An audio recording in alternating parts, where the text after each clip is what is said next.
Today I want to dive in to a question that I was asked a couple of months ago, honestly, and I feel kind of bad about how long it's taken me to answer this question, but you'll understand why in a little bit here.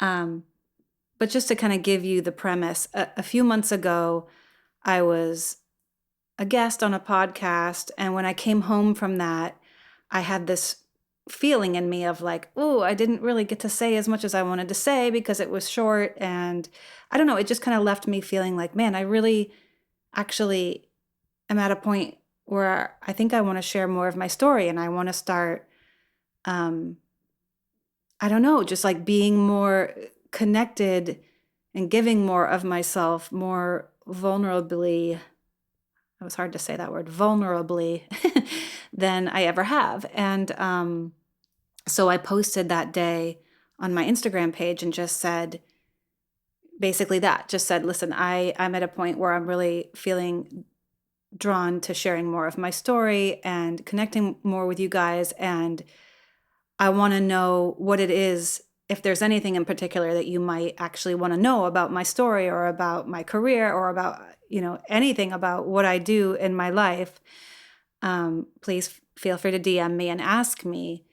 And I got this question from a guy that I know from years ago when I still lived in my hometown before I ever moved away. And he messaged me and said that he remembered what a big leap it was for me to leave our small town and move across the country to Los Angeles in pursuit of this music dream that I'd had for so long. And his question was basically, how did you manage that fear and the faith in yourself to make such a big move? And initially I was like, oh, I totally know how to answer this. And I just started recording myself on my phone. And next thing I knew, I had been talking for like 15 minutes. And at first I was like, well, that's cool. I'll just upload it as a reel on Instagram. Like, fine. And then I found out that Instagram has a limit and you can only upload a reel that is 3 minutes long. So I was like, oh, well, I'm not going to break this into 5 different reels. I mean, that's crazy. And so that was kind of the moment that I realized I think I need to make a podcast. And, I had been thinking about doing a podcast for years, to be honest. Like I first started thinking about it back in 2020 when COVID was first happening. And then I really worked on it back in like 2023, I guess it was. It was about 2 years ago that I spent some real time working on some ideas. And I recorded a bunch of stuff that was very vulnerable and very honest and ended up terrifying me, I think. And when I listened back to it, I was like, oh, this isn't at all what I thought I was going to be talking about. I thought that I would be like giving some insight on my career, and instead I'm giving insight on my psyche. It felt very terrifying to share that. And I was so raw at that time anyway. I was going through the beginning stages of a really huge pivot in my career that I've already talked about here in earlier episodes.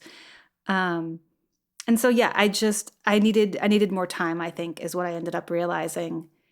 And anyway, so flash forward to a few months ago when I was a guest on this podcast and I got home feeling like, ooh, maybe I want to do a podcast. And then my friend asked me this question and then I went to answer it. And so all of those things combined basically got me to this point where I was like, all right, this thing doesn't seem to go away. Like this is an itch that I can't seem to relieve. So I'm just going to have to be brave right now and start doing it, even if it ends up being something where I embarrass myself or where people judge me or whatever. It's like, whatever. I already feel bad about myself all the time anyway. Like not all the time, but a lot of the time, which I will get into more as this continues.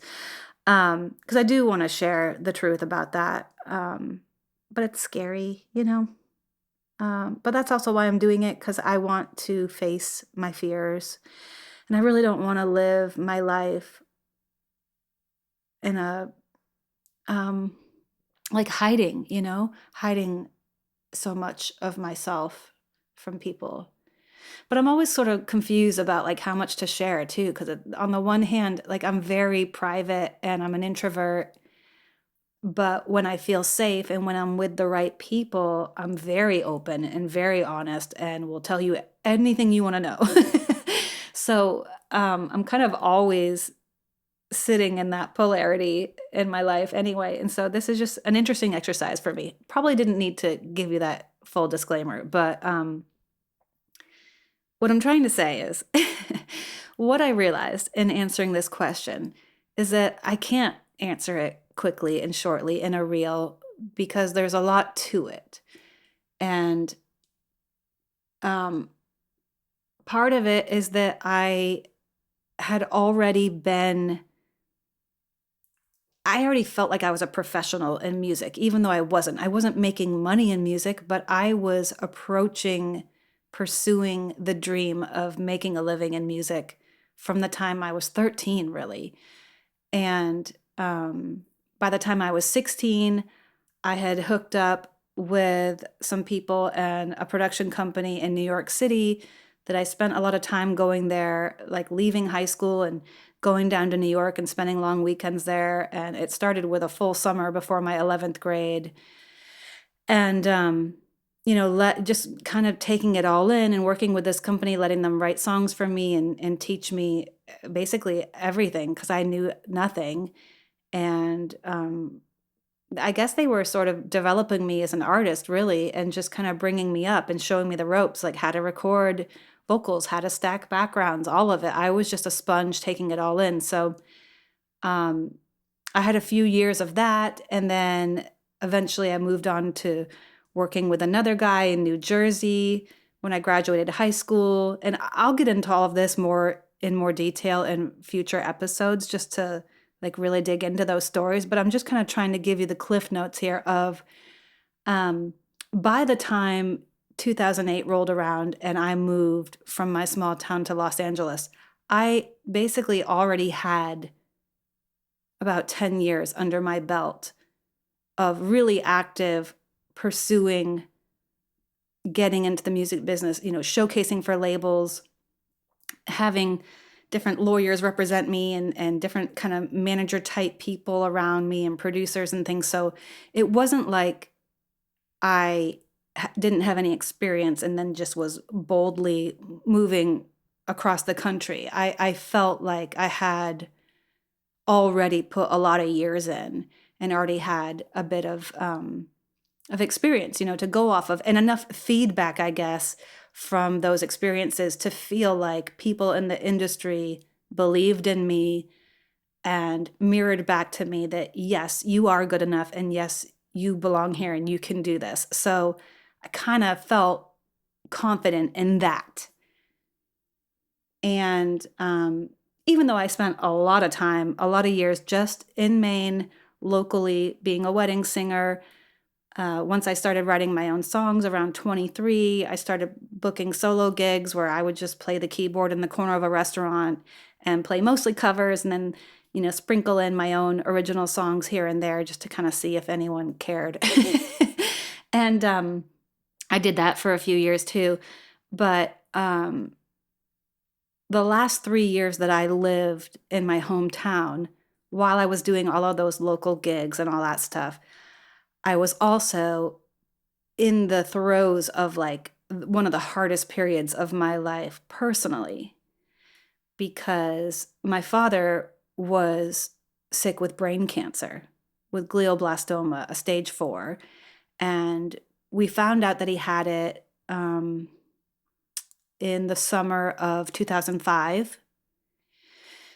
And I think at that time it felt like, well, he's going to beat it, or we're going to figure this out. Like we knew the prognosis wasn't good, but we felt like, or I shouldn't say we, I don't know what everyone else in my family thought. I know that I thought to myself, maybe there's a chance they're wrong. And I guess I just kind of hoped that maybe they were wrong. But the point I'm trying to make is that I spent a solid 3 years from the time I was 22 to 25 um, working as a full-time musician, playing gigs around Maine, working on my songwriting and the craft of it and trying to get better. And when I wasn't doing that, I was taking care of my father. I was taking him to doctor's appointments and managing. I lived with him. It was just he and I. And so I was essentially his caretaker. I mean, I was his caretaker. Um, but I had help. I had help. We have a lot of family around. My dad had or has 3 sisters. And at the time, there were other great aunts and lots of people that loved my father and that helped out. So it wasn't like I was doing everything alone. Um, but a lot of it was me. I was taking care of him and managing his medication and managing taking notes for all the doctor's things and communicating all of that to the other family members and keeping my siblings up to date on what was going on and just um, feeling like I was doing like the most important job in the world that I could ever do, um, which was to give back to him what he did for me the rest of my life, right? He raised me and took care of me and was um, my whole world, really. Um, my dad was my favorite person on the planet, and I felt like he was my best friend. I could talk to him about anything, and he was like my safe space. I was a very anxious kid. I grew up with a lot of anxiety, a lot of mental health issues, I would say now. I mean, I didn't know that at the time, but now looking back, I'm like, oh yeah, I had some issues. I was I had OCD. I mean, nobody knew that I had it, but I did, and I just had all kinds of issues that basically all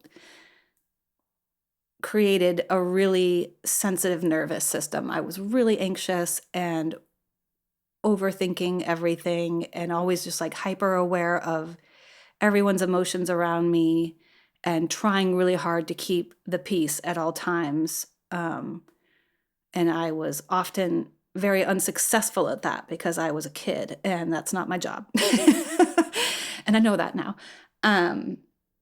But in the midst of all of those hard feelings as a child, the person that made me feel calm and that actually calmed my nervous system was my dad. He was like a teddy bear to me. And I always felt better when I was in his presence. He gave the best hugs. He had warm hands all the time, really kind eyes, the best laugh, big belly laugh. And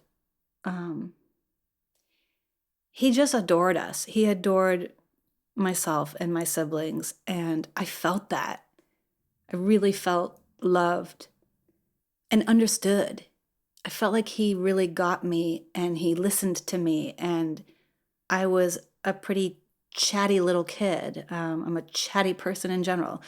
And I shared all of my thoughts with him, all of my questions about life. He's the person I asked. Any observation I made about something or any of my dreams that I had or things I wanted to do. I mean, everything was talked about with Dad.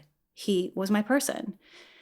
And he was also my biggest champion, musically speaking. I mean, all around, but definitely with music because well, he was a musician himself, not professionally, not full time, but he was like the music man. Everybody in my hometown and everybody in our community knew my dad as the guy with the golden voice, basically. He just had the most beautiful singing voice you could ever hear, like crooner type. Dean Martin, Frank Sinatra, Tony Bennett, like as good as all of those people, absolutely could have made a career of it, and didn't. His life didn't pan out that way. He had a band when he was younger around town that was locally really popular, and he played gigs at local bars and did the cover thing and did all of that. And I think he did that even when I was a baby. I mean, I don't remember, but I'm pretty sure he did that for a while we were growing up still. And then eventually he just was full time, being a dad, a really present dad. And he started his own insurance company. So he never made music his full time thing, although I think he would have loved to. Instead, he ended up being like the rock star of the family, and every family gathering that ever happened ended around the piano with my dad entertaining everybody. And God, I mean, we were so lucky. We were all so lucky. And people still talk about it. I mean, when I was home about a month ago in my hometown, I bumped into a guy that I haven't seen since I was 10 years old. And he brought my dad up. I mean, everybody always does. Everyone's always like, God, we miss your father. Oh, your dad was such a good guy. But this guy, he said, man, what a voice your dad had. And I was like, yeah, I know. He's like, man, I remember hearing him sing one time and I just was like, whoa. I mean, that's what I mean. Like I probably heard my dad sing 30 years ago or something and is still affected by it. He was that good. And so he and I shared that love of music, and I'm sure he saw in me at a really young age that I had it. I had the thing that like so many of us in my family have. And for me, it's on both sides of my family, just to be clear. It's my mom's side of the family is also very musical. Her father, my grandfather, was an incredible pianist. And my Aunt Diane was a great singer, and my cousin Adam is an incredible piano player. I mean, there's a lot of music talent all through my family lineage. But my sort of, I felt like part of my bond with my dad was that we both had this thing, we both had the same gift. And I'm not implying that I'm anywhere near as special of a singer as my father was, because I don't think I will ever feel like that. I will never measure up to how special he was. But it's not a competition, so that doesn't really matter. I just feel like I have to say that. Like I feel like we have a similar gift, but I still feel like I'm forever aiming to be even half as good as he was. He was just so effortlessly, just incredible. And so we had that as well. And, I would grow up around the piano, him playing at family parties and things, and I would do duets with him. And I was really into the Natalie Cole Unforgettable album because I could see that I knew that the story of that was that she was doing all of her dad's, renditions of her father, Nat King Cole's music. And so it was her love letter to her dad, that album. And that really hit me and resonated with me. Even as a 10-year-old girl, I was like, oh, she loves her daddy like I love mine. And I want to do that with my dad. And I want to sing with him and record with him and, all of those things. So,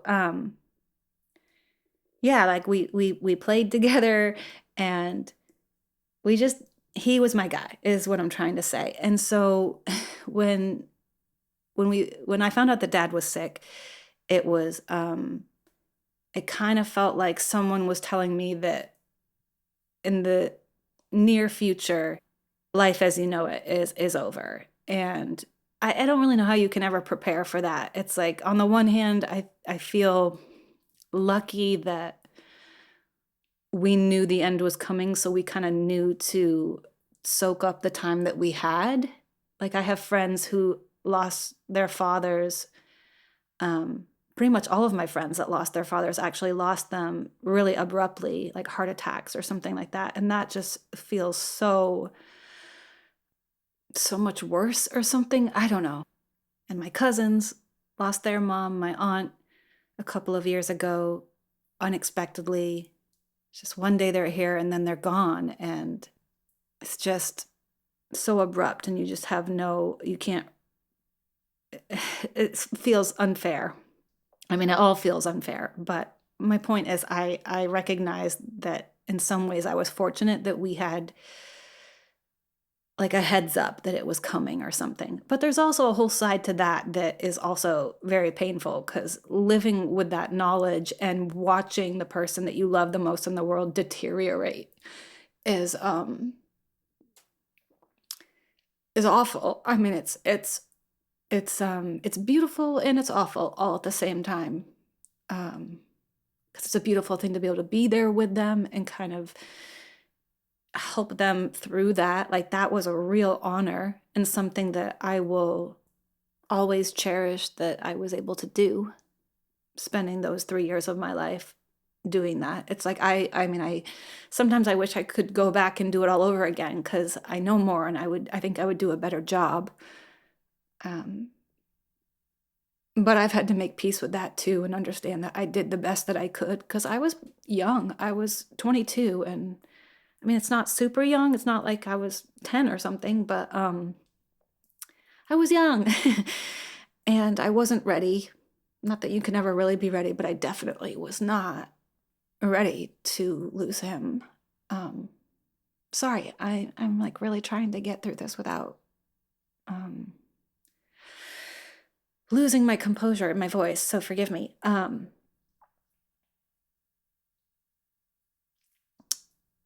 But yeah, basically the point that I'm trying to make here is that when I moved to Los Angeles, it was about maybe a week, maybe 10 days or so after my dad died. And so I had already started going out to LA. I already had a manager out there. I had a boyfriend out there. I was signed to this indie label. So I kind of felt like something was going in the right direction for me career-wise, which I'm so grateful that I had that, because that really helped me get through all of the hard stuff with dad, because I was like, okay, this is hard. This is something I have to do right now. But when this end inevitably comes, I know where I'm going. Like, I almost have like a foot out the door already. So it wasn't as terrifying as you would think it would be to make such a huge shift from moving from a town where the population is like 7,000 people to moving to the huge city of Los Angeles.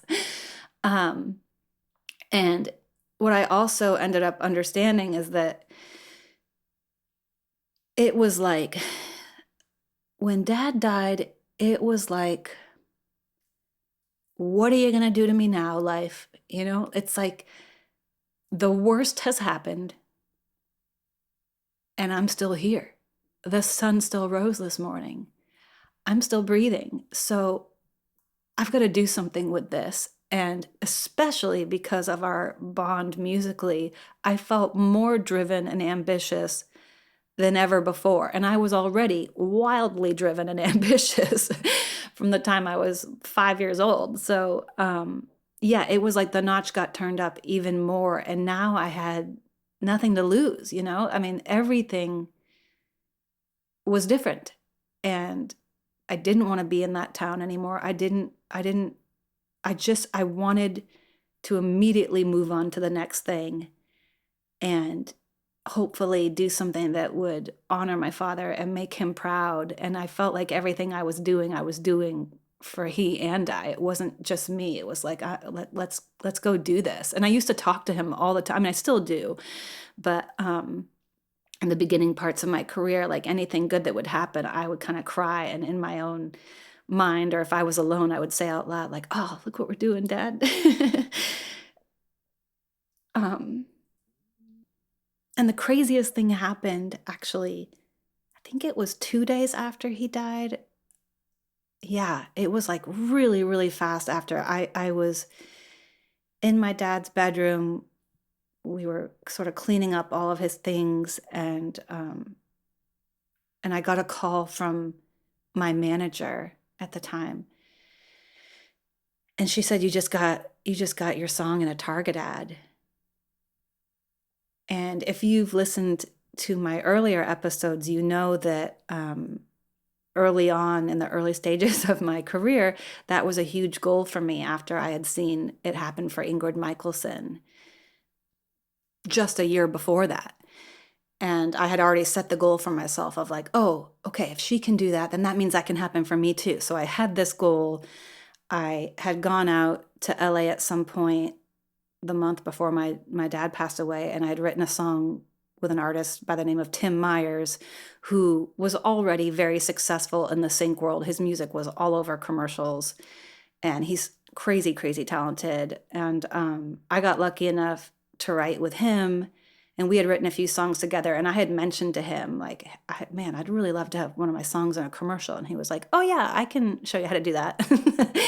And anyway, we wrote this song called Brand New Day, and it was super catchy and cute and hooky. And yeah, 2 days after my dad died, while I'm in the midst of like the most intense grief ever, and felt like I'm walking through someone else's life or in a dream or something. I mean, it's like, it's the weirdest thing if you haven't experienced it yet.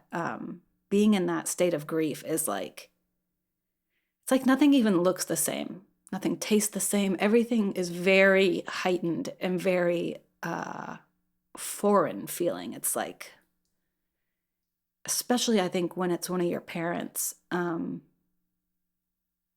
because it's like they're just such a part of your foundation, you know? I mean, it literally is like the ground doesn't exist anymore and you're just free falling and you're like, what do I do now?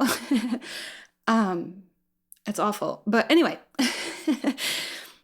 this was a positive thing, is what I'm saying. So I got this call from my manager that I had landed this Target commercial. And so at that time in my life, that was the biggest career achievement that I had ever had. And it really felt like winning the lottery or something. It just felt like such a massive, big deal for me. And I just fell to the floor crying. And I just remember that moment of feeling like, how could the worst thing that's ever happened and the best thing that's ever happened happen so close together? Like, what are you doing to me, life? Like, really? But it was such a beautiful experience, really, like a human experience, to be able to be in that moment in my body and recognize that I can actually hold space for both of those things at the same time. I can feel joy and pride and gratitude for what's happening in my career, and I can feel devastated at the same time. It's just really interesting. Like, I think we're capable of so much more than we realize until we're in it. And once we're in it and we have no other choice, that's kind of how we find out really what we're made of, and how resilient we can actually be. And now when I look back on any of the hard times in my life, but particularly losing my father, because that really was the first devastating blow that life dealt me, I guess. It made me feel very, very powerful, is what I'm trying to get at, is that it's like you're walking through fire or something and you realize that you can do it. And there's just something like a switch that got turned on in me that felt like I can do anything now. If I can get through this, if I can survive these last 3 years of the pain, of the experience of all of the things that happened, then I can do anything. And so I'm going to go after this. I'm going to go after this dream like I've never gone after it before. And nothing's going to stop me now. Nothing's going to scare me anymore. Like, the scariest thing has happened. And it's so interesting that as a kid, I really feel like I was scared so much of my childhood, like this anxiety that was just always attached to me. I was like having nightmares or something, or I was scared of being kidnapped, or just like scared of ridiculous things, you know? And quite honestly, scared of losing my father. I remember at a young age always being like hyper aware of our surroundings when we were out in public. Like, I don't know if I watched too much Rescue 911 or like whatever it was that affected me, but I was always worried about someone breaking into our house and knowing that my dad would be the dad and he would go and like fight to protect us as a family. So I was always mentally preparing for me having to protect my dad while he's protecting me. And I know that sounds just like very bizarre and like neurotic probably. And maybe it was, I don't know, but I remember thinking about those kinds of things and worrying about it. And I remember being in the car sometimes with my dad as a little girl, and I just loved him so much. It's like I was so enamored with him. And I think at a really young age, I understood that like, I'm not gonna, like, there's gonna be some part of my life where he's not here.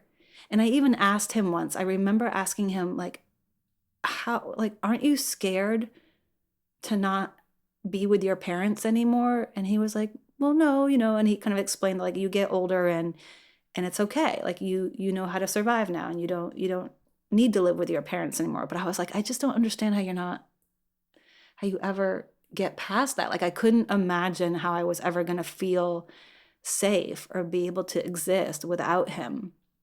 And he probably laughed it off and probably thought like, oh, there's my crazy daughter who like thinks way too much. But I remember when we first found out that dad was sick, telling one of my closest friends, I was like, I knew this was going to happen. Like not actually knew, but like intuitively. I was like, I, as a little girl, used to stare at my dad's face and try to memorize it so that someday when he wasn't here, I would still know what he, like I was like worried about that, about him being gone and me not remembering the sound of his voice or his face or something. And I mean, this is when I'm like 8 years old. And of course, he doesn't end up passing away until I'm 25. So I was way ahead of the game. Didn't need to be worrying about that at that time. But that just goes to show you how intensely like dependent I was on him for everything, really. And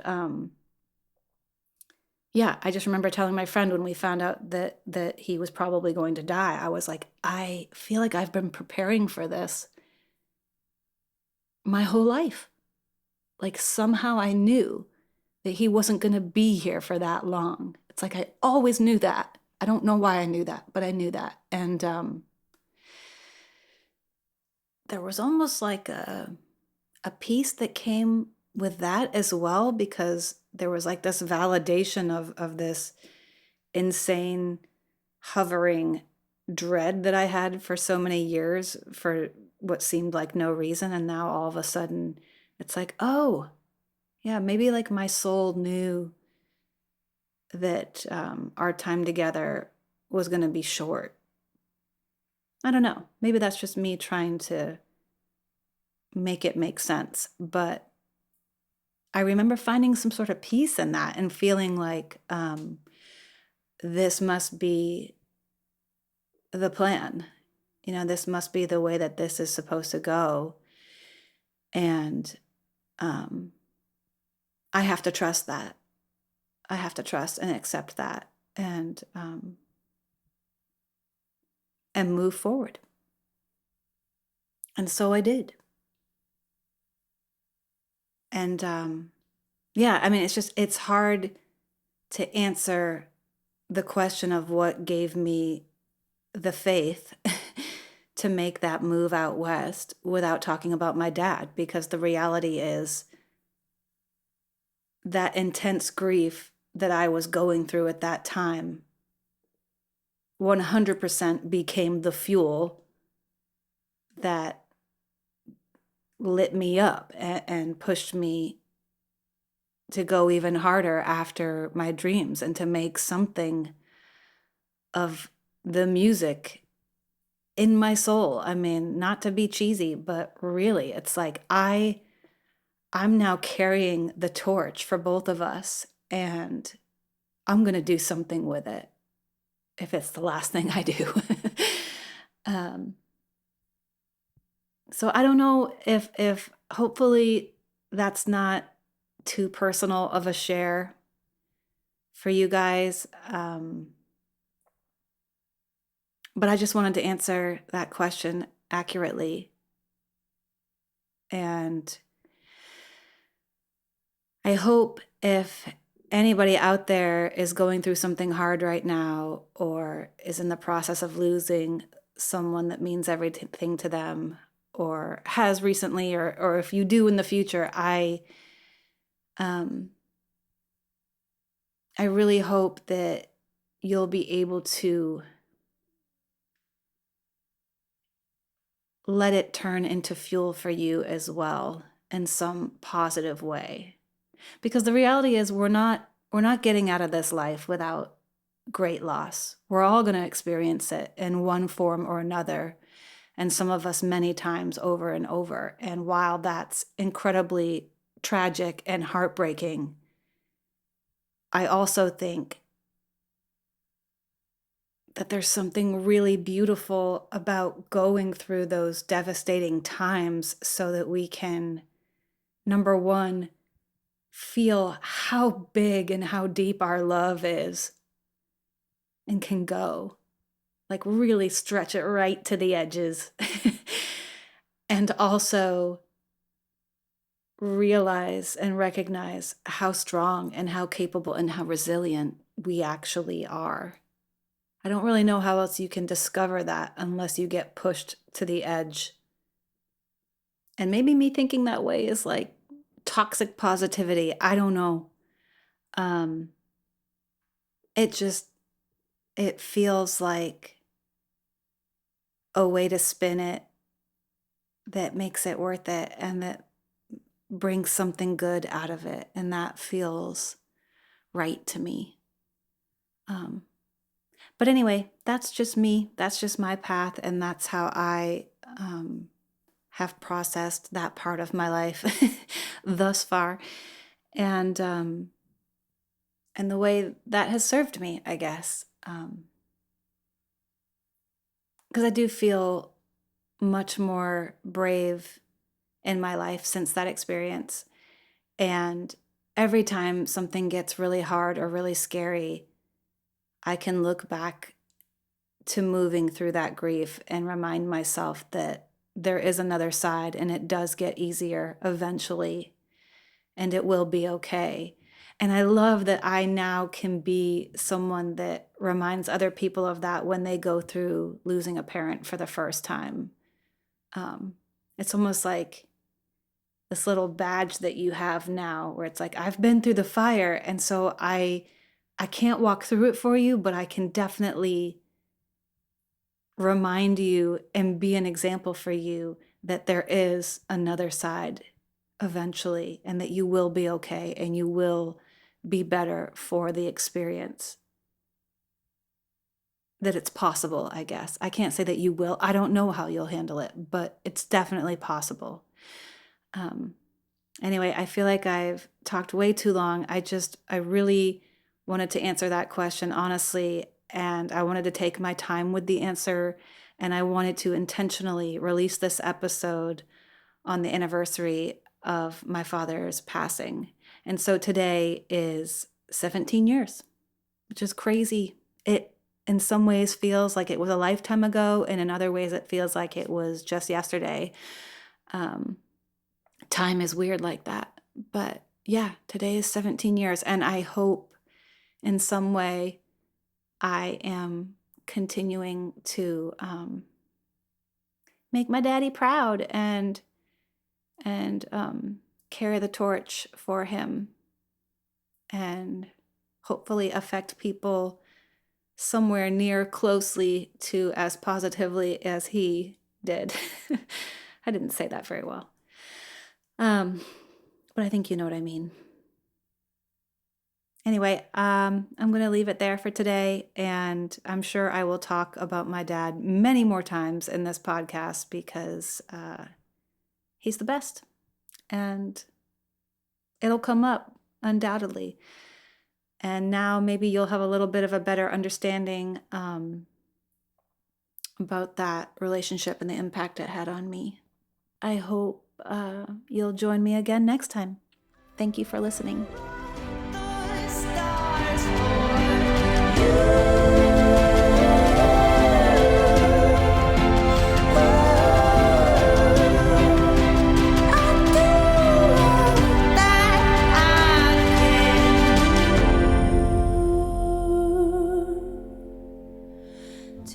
keep you safe. Is anybody listening?